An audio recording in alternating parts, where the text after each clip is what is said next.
Selamat siang pemirsa, Warta UHAMKA Siang kembali hadir menyuai Anda dengan berita lebih menarik dari dalam negeri yang telah kami rangkum. Di antaranya, putusan pra-peradilan Pengadilan Negeri Bandung, hakim bebaskan Peggy Setiawan hari ini. Kronologi penangkapan dua pelaku pembakaran rumah wartawan Tribata di Karo, Sumatera Utara. Laporan langsung dari kawasan Cawang, Jakarta Timur yang nantinya akan dilaporkan langsung oleh rekan kami, jurnalis UHAMKA TV di kawasan Cawang, Jakarta Timur. Inilah Warta UHAMKA Siang selengkapnya. Berita yang pertama, Hakim Tunggal Pengadilan Negeri Bandung Eman Sulaiman mengabulkan gugatan pra-peradilan atas gugatan tersangka Peggy Setiawan dalam kasus pembunuhan Vina dan Eki oleh penyidik di Treskrimum Polda Jabar. Dengan putusan ini, Peggy Setiawan pun dinyatakan bebas dari tersangka dalam kasus pembunuhan Vina dan Eki.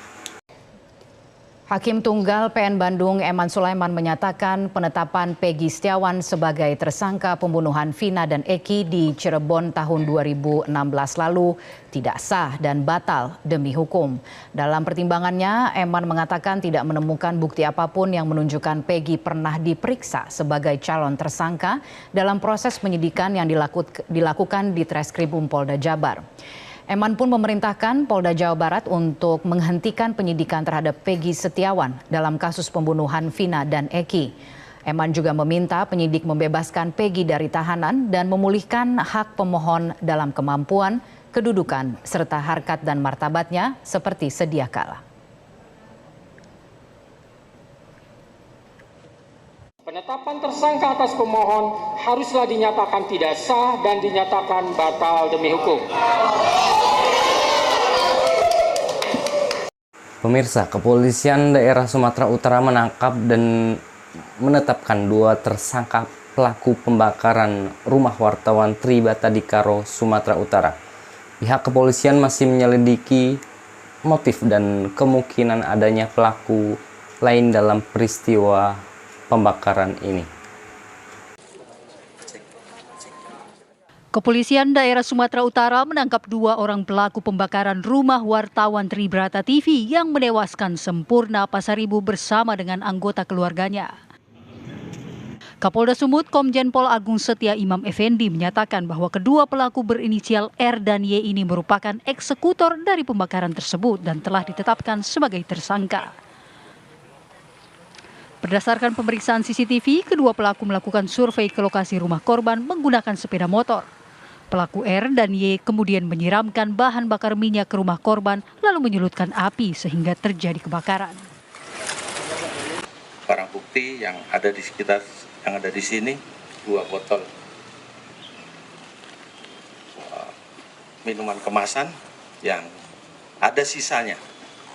Jadi sudah kita periksa dan kita temukan bahwa sisa bahan bakar. Beralih ke Jakarta, saatnya kami ajak Anda untuk menyimak laporan langsung lalu lintas bersama rekan kami yang sudah berada di kawasan Cawang, Jakarta Timur pagi hari ini. Selamat pagi Fahmi, silakan dengan laporan Anda. Baik, Fahmi dan selamat pagi pemirsa. Saat ini kami berada di kawasan Cawang, Jakarta Timur.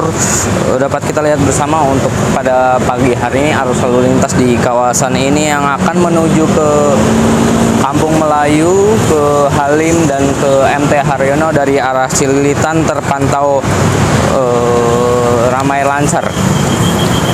Dan perlambatan percepatan juga terlihat dari traffic light antrian yang sepanjang 100 meter di belakang garis stop, di mana antrian juga didominasi oleh kendaraan roda 2 dan roda 4. Untuk itu kami himbau bagi para pengendara yang berada di antrian agar mematuhi peraturan lalu lintas dan berhenti di belakang garis stop traffic light.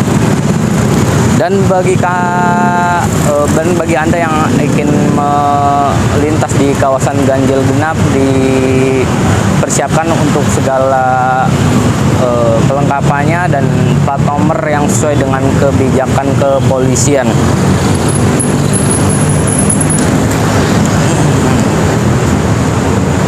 Sedangkan dari arah Kampung Melayu menuju ke Cililitan, Halim ataupun MT Haryono juga terpantau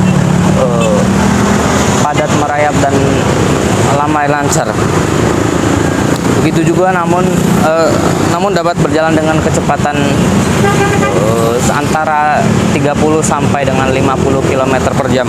Sama halnya dari arah Kampung Melayu yang akan melintasi atau menuju ke MT Haryono dalam kondisi lancar.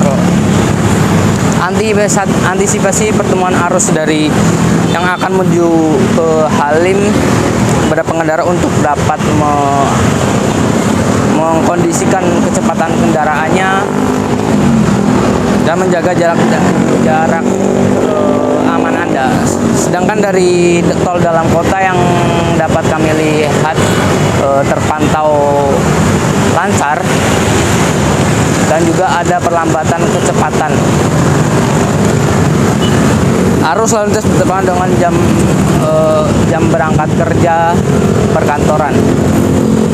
Antisipasi kendaraan murni dan penurunan penumpang di bahu jalan, begitu juga pejalan kaki dihimbau untuk masyarakat selalu berhati-hati dalam berkendara.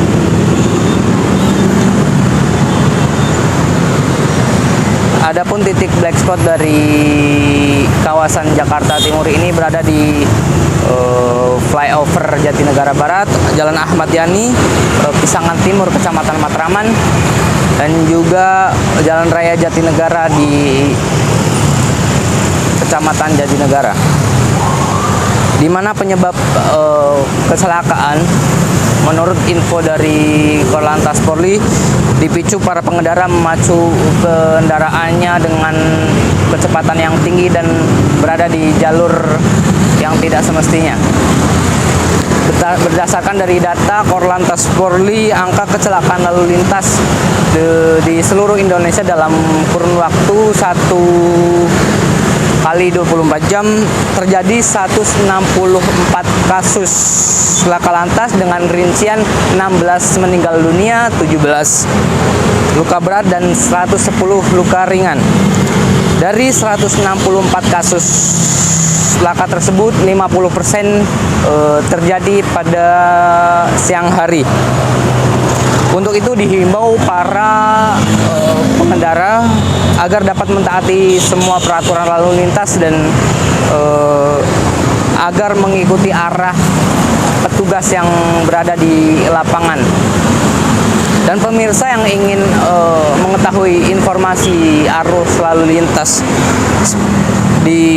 dapat menghubungi call center Korlantas di 1560 69. Demikian informasi pantauan arus lintas dari kawasan Cawang, Jakarta Timur. Saya kembali ke studio. Terima kasih laporan langsung dari kawasan Cawang, Jakarta Timur. Pemirsa jangan kemana-mana, kita akan kembali lagi setelah yang satu ini.